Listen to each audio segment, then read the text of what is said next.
This is absolutely. He's our home.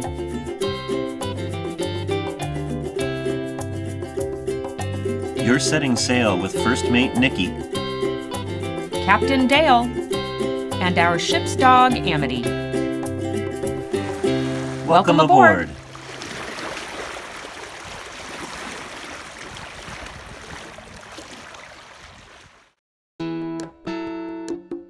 We are excited to bring you stories of the sailor's sea and share our adventures that fill the space between waves and sky. To do so, we are going to begin at the very beginning. On my first date with Nikki, I felt a need to be transparent. I was 2 years in on a 10-year plan to cruise a sailboat full-time. Somehow, in spite of this, Nikki agreed to a second date, and even more amazing, she married me. Turned out sailboat living put a smile on my face. 2 years after meeting Dale, with 6 years left in his plan, I wondered out loud, why are we waiting? At first I listed all the reasons we needed to wait, but over a few weeks those obstacles fell away, and then we were suddenly boat shopping. We knew we liked Catalina sailboats. In fact, I already owned this boat, a Catalina 25 named Molly Jim, and I loved sailing her in Oregon's high mountain lakes. She was an awesome boat, and I came to really appreciate Catalinas. All boats are a compromise between speed, comfort, safety, looks, and stowage, and I thought Catalina made the best design choices for my tastes and sailing style. She was great for sporty day sailing, comfortable on long weekends aboard, replacement parts are readily available, and I love the classic yet fast lines.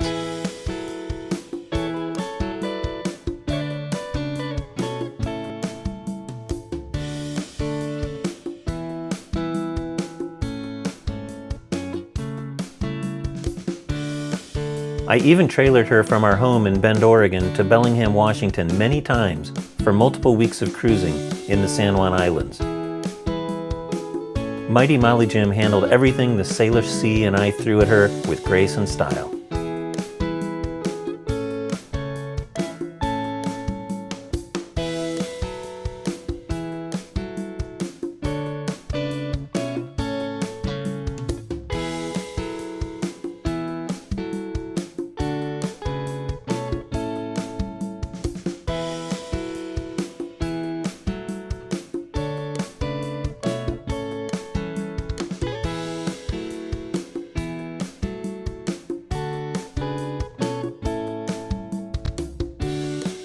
The summer after we met, I joined Dale on an adventure up to the Salish Sea.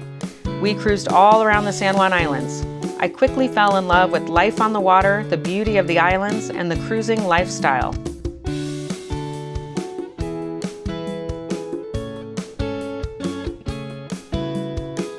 Living aboard a small cruising sailboat felt pretty natural, actually.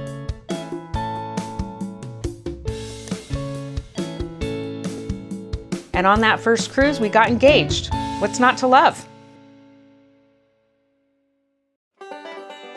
The following year, we set out for a honeymoon sail. We enjoyed the San Juan Islands, but also sailed into British Columbia's Gulf Islands. We launched from Bellingham and sailed west. Nikki on the helm, and we are just about to cross into Canada. Here, we'll put the GPS. Now you can see it. Oh, we're towing over the line. We're almost there. Hello, Canada. We had to drop sails. They got crazy coming around the point of that island back there. We're at Turn Point.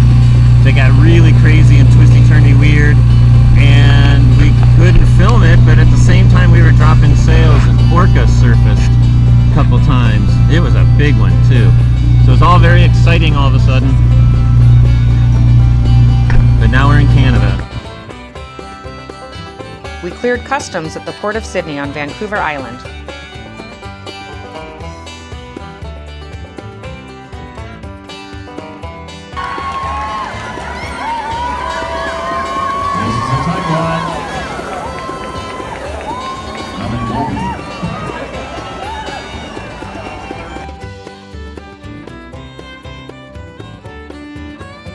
Then we sailed north. The Gulf Islands brought a whole new set of exciting places to explore.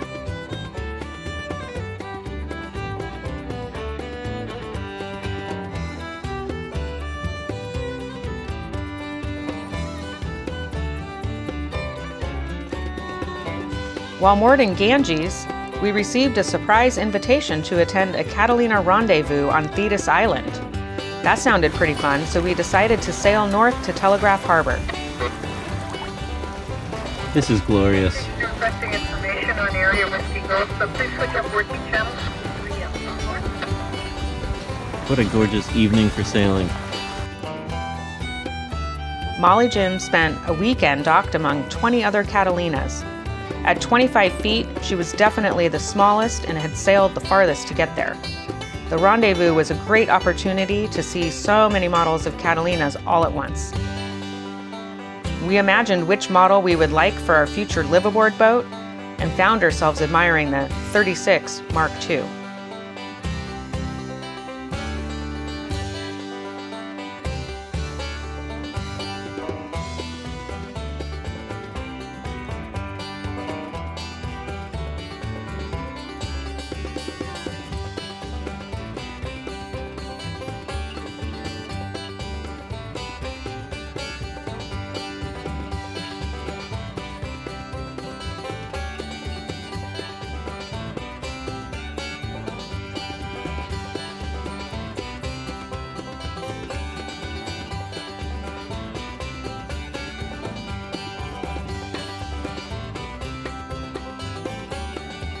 While at anchorages around the Salish Sea, we would row our dinghy through the mooring fields looking at various boats, window shopping of sorts, wondering which ones might fit our plan of living aboard someday.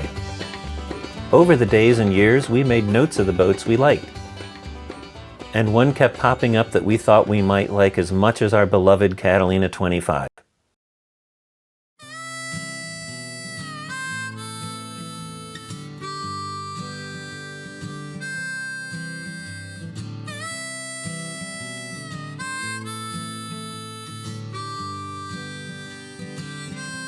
We will save why we locked in on the Catalina 36 Mark II for another time, but knowing what we were looking for sure made the process of finding our new home a lot easier. Once boat shopping for real, we certainly considered other boats, but, like before, we kept returning to the Catalina 36 Mark II. There were several for sale across the US, some older, some newer, some updated, some stock, some overpriced, and some forgotten and worn. There were great boats worth considering, but they were located on the east coast of the US or in Southern California. Viewing them would be expensive, and relocating them to the Pacific Northwest could be really expensive. But a solid, well-found example came up in our searches not too far from Bend, in Poulsbo, Washington.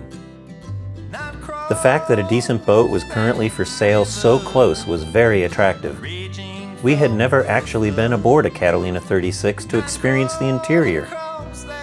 We had never stood at the helm and considered handling her lines. Without a need for expensive airline tickets or extensive travel, this boat was at least a chance to evaluate whether any 36 Mark II was right for us. We called the broker and arranged to see Skinny Dipper. We are driving up to Poulsbo, Washington, about a 6-hour drive on a gorgeous Saturday, January 25th. And we are excited to look at this Catalina 36 Mark II from 1998 that's for sale up there. Maybe this is the boat. We'll find out.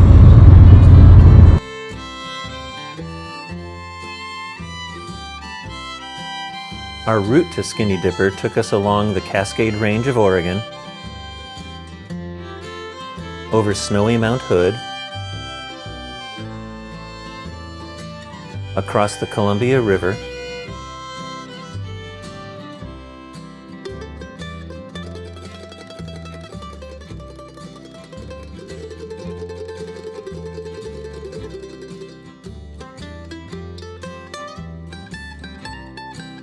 across the Tacoma Narrows Bridge,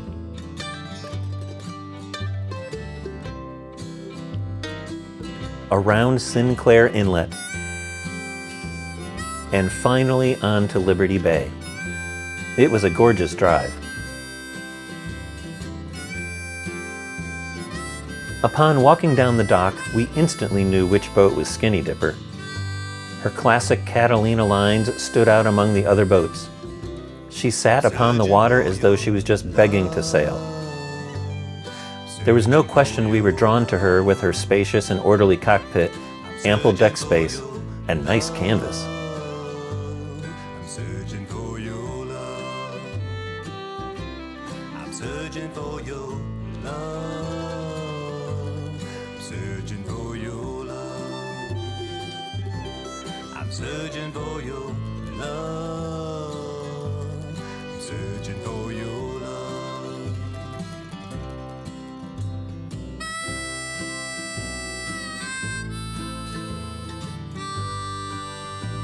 And when we went below deck, we both knew that not only was a Catalina 36 the right boat for us, but that Skinny Dipper could be the right boat for us.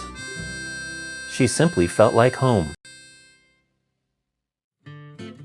So did Poulsbo, frankly. We learned we could keep Skinny Dipper in her existing slip if we wished. This was valuable to us given that our goal of relocating a boat to Bellingham meant a multi-year waiting list. We really liked Poulsbo's small town, Little Norway, maritime feel, and liked the idea of keeping the boat there until a slip in Bellingham became available.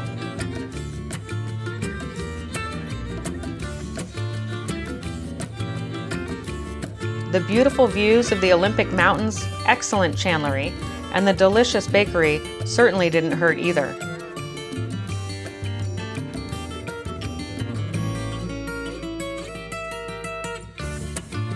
In fact, the more we explored Poulsbo and Puget Sound, the more we liked the idea of simply making Poulsbo our home port, if it all worked out with this boat. We spent the evening and the next morning checking out town, walking docks in the dark, all the while discussing whether to make an offer.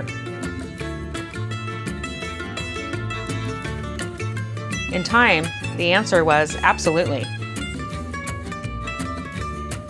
Now we just needed to negotiate a price, and Skinny Dipper needed to pass a survey, which is a very detailed inspection of the entire boat. In February, with a sales agreement in hand, we returned to Poulsbo for the survey. Given the early morning start for the survey, we drove up the night before and stayed in a cute Airbnb on Sinclair Inlet.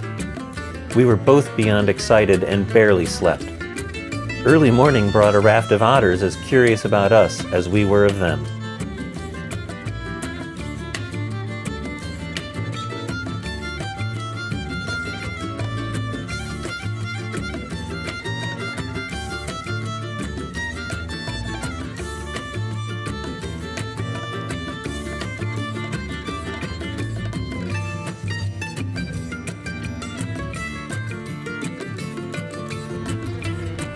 You want to go see our boat today? I hope it's our boat. Go Skinny Dipper. All right, we better get on it. The survey, an all-day adventure, included boating her a round trip across Puget Sound. It included the sea trial, as well as a haul-out so the hull, keel, rudder, drivetrain, and other fittings could be inspected.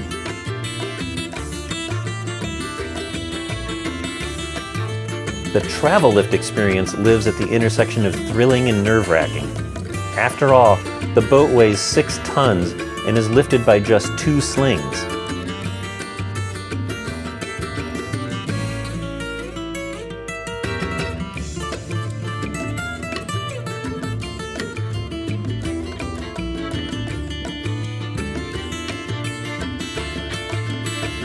The inspection also involves sounding or hammering on the hull and deck surfaces, checking for the telltale thud of core rot or delamination.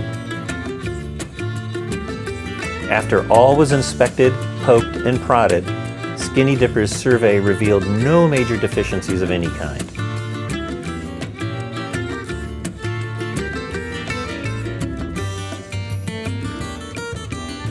And getting her sails up was really fun. She made way nicely in the light conditions.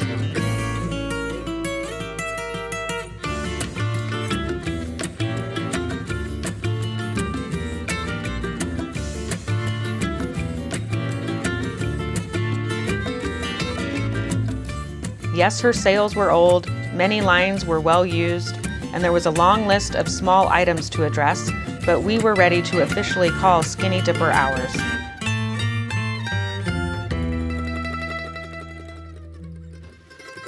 And so we did.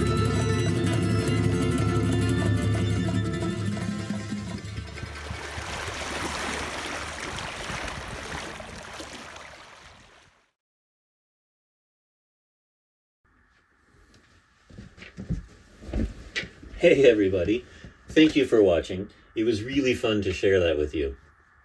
A special comment about the music. Now all the music you're going to hear on this channel is music I've had a direct connection to, either through writing or performing or recording the music. For example, the first two songs of this episode, Absolutely and Making Way, are songs that were written, performed, and recorded by me. The last three songs, Zuzu's Petals, Searching, and Besame, are all by the Moon Mountain Ramblers, for which I was the drummer and the recording engineer on those tracks. A special thanks go out to Dan McClung, who wrote Zuzu's Petals, and to May Hyman, who wrote the last two songs.